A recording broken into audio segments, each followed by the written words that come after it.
I'm a therapist, and my patient is convinced that he's the Antichrist. Part 2, written by Matt Blacklisted. Sorry it's taken me a bit to post again. Okay, so there has been a lot that has happened over the past few days. The day after I posted last, when I went home, I woke up to 17 missed calls. 5 from my sister, 7 from my mother, 2 from my dad, 2 from my brother, and 1 from the Chicago Police Department. Most of them were with no message, but the messages that were left gradually made my blood run colder and colder with each one that played. January 6th, 2020, 6:17 a.m. Ellie, my sister. Will, please pick up. There's something terribly wrong. Hannah is gone. She's gone. Please, call me back. January 6th, 2020, 6:24 a.m. Ellie. Will, pick up. For fuck's sake, pick up. Come on, please. January 6th, 2020, 6:30 a.m. Mom. Will, honey, there has been an incident with Hannah. We need you to pick up. Call your sister back as soon as you get this. January 6th, 2020, 6:33 a.m. Dad. Hey, your mother and sister have tried calling you and you haven't picked up yet, so, I'm trying again, so, call back as soon as possible, all right? January 6th, 2020, 6:41 a.m. Tyler, my brother. Hey man, you need to call Ellie back as soon as possible. January 6th, 2020, 6:55 a.m. Chicago Police Department.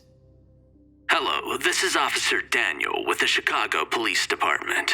We need you to come down to the station as soon as possible. I felt bile rise into my throat. Hannah was my 7-year-old niece. She stayed over all the time. We were very close.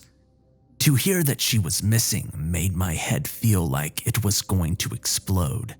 I know I should have called my sister, but as soon as I recovered from the shock, I called Lauren and Jacob. Hello? Lauren answered. Yes, hi, it's me, Will. Could you tell me where Michael was last night? I replied. She went silent for a bit before answering. Yes, he was here with us. Are you sure? The entire night? I pressed on. Yes. Is everything okay, Will? She asked. Yes, everything is okay. I have to go. And with that, I hung up. I let out a huge sigh of relief and I called my sister. After a few rings, she picked up. Hello? Hey, Ellie, I'm on my way to the police station. Can you tell me what happened? I asked. I had everyone available call you. Why didn't you answer? She snapped harshly. I'm so sorry. I had my phone on silent. Now, can you please tell me what happened to Hannah? I said in the most soothing voice that I could muster in my frantic state. She was playing at a friend's house. According to her friend, they were playing hide and seek and Hannah was the one hiding, but she didn't get found. She just vanished, Will. After about an hour of her friend's parents looking for her to no avail, they called me and... She broke down into sobs. Listen, Ellie, we are going to find her. I won't rest until she's safe. You know how I love that little girl, just as if she's my own daughter. I said it again, trying to calm her down. Listen, I'm pulling into the police station right now. I'll be in touch and I'll make sure to keep my phone on. I love you. Be safe. I hung up and got out of the car and headed inside. "Hi, my name is William Hanover. I received a call from an Officer Daniels telling me to come in," I said, approaching the front desk. Yes, you can have a seat over there," a stiff-neck-looking woman told me as she directed her finger towards a bench. Long story short, after waiting for about an hour, I was brought into an interrogation room and grilled with a series of questions for another 2 hours regarding where I was last night, my relationship with Hannah, my relationship with my sister Ellie, if I knew anyone who would want to hurt Hannah, etc. After it going pretty much nowhere, I was sent on my way, and I was heading directly to Lauren and Jacob's house. Upon arrival at their house, I made my way up the stairs and knocked on their door. "Will, what a pleasant surprise. What brings you here?" Jacob said as he opened the door. "I need to talk to Michael," I said. Well, now isn't really." He was cut off as I pushed past him. "Hey, Will, now is not a good time," he said, his words falling on deaf ears as I ignored him and I made my way to Michael's room.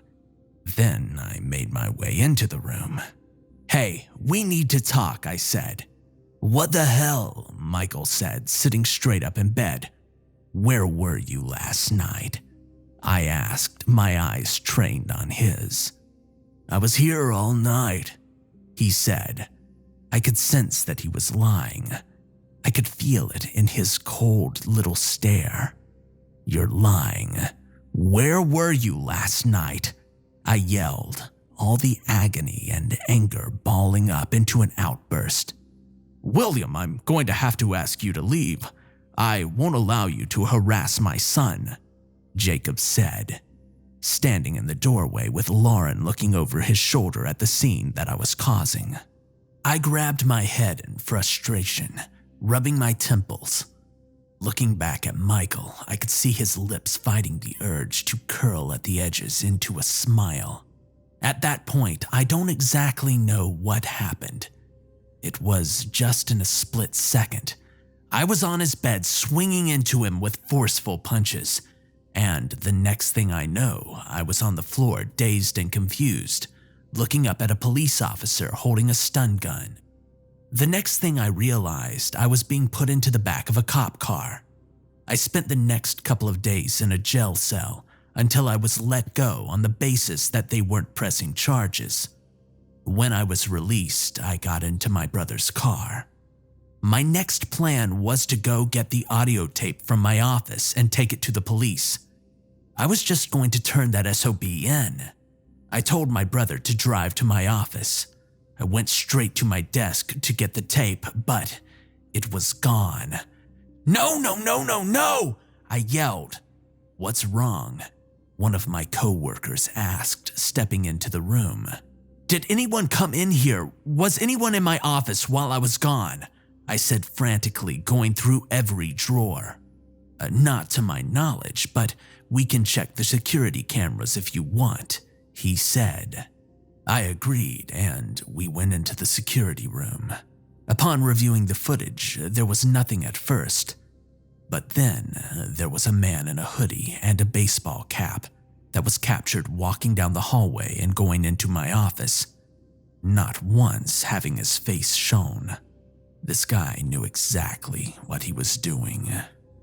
After calling the police and giving my statement, I told the officer everything, but all he said he could do was to go and talk to Michael, since there was no proof of this tape in hand, and the perpetrator trespassing wasn't identifiable.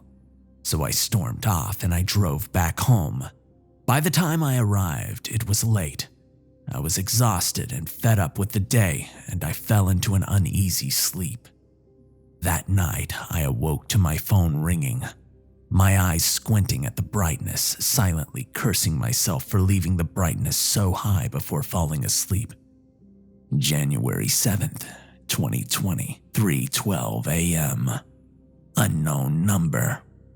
I blew it off and closed my eyes, drifting off again, only to be shocked to wake again by the piercing ringtone. It was the same number, so I answered. "Hello?" I answered groggily, half pissed that I was woken up at 3 a.m. Hey, Will. It's Lauren. I'm really sorry about yesterday. We know what Michael has been doing, but he's our son. Truthfully, I don't know if he was home or not. But I'm done hiding it. Come and pick me up right now, and I'll go to the police station with you. I can't take my car. Jacob is sleeping, and if he hears me leaving, he'll know that something is up. He's the one that stole the tape. Michael told us about how he told you about his practices, and Jacob. We just wanted what was best for Michael. I'm so sorry, but I'll make it right. Just come and get me." "Do you have the tape?" I said hopefully, all grogginess vacating my mind. No, Jacob destroyed it. Like I said, we only wanted what was best for our son. Can you actually blame us for that? Michael is our baby boy. We thought it wouldn't happen again," she said. I ignored her attempt to get sympathy. "I'll be there in about an hour. Be ready as soon as I pull up," I said, and I hung up. I quickly got dressed and got in my car. With Lauren and Jacob living quite a bit away from Chicago, I had at least a 40-minute car ride between me and Lauren, so I didn't even have a second to waste. It was a very foggy, rainy mess on the roads, a perfect mood setter for the absolute shitstorm that has unfolded over the past couple of days. I drove as fast as I could manage in the low visibility, but as I approached the street their house was on, something was wrong. A mass of chaotic flashing lights. Police cars, fire trucks, and ambulances were blocking the street. But then I saw it. The reason they were all out here. Lauren and Jacob's 2-story house was engulfed in flames. Fire furiously pouring out of every window. I got out of my car, approaching an officer. "I'm sorry, sir. I can't let you get any closer. It's a mess," the officer said. "Was anyone hurt?" I asked, fearing that I already knew the answer. "There were only 2 people retrieved from the house, both deceased, and they have yet to be identified. All we know is that it appears to be a man and a woman," the officer said with a tone of pity. I got back in my car and headed back to my house. On the drive, all I could do was stare off blankly at the empty stretch of country road ahead of me. My niece is out there, and I'm not going to stop until she's safe. I've run out of options, but I still have one left. Despite some of the warnings that I got in the last post, I need to go to those woods. If I have any chance of getting Hannah back, I have a feeling that it lies within that forest. Since then, it's been a series of legal calls and research. I'm at home now, writing this. It looks like I'm on my own here. I'll have to take Michael down myself. I'll keep you all posted as soon as I find anything else. Wish me luck, Will.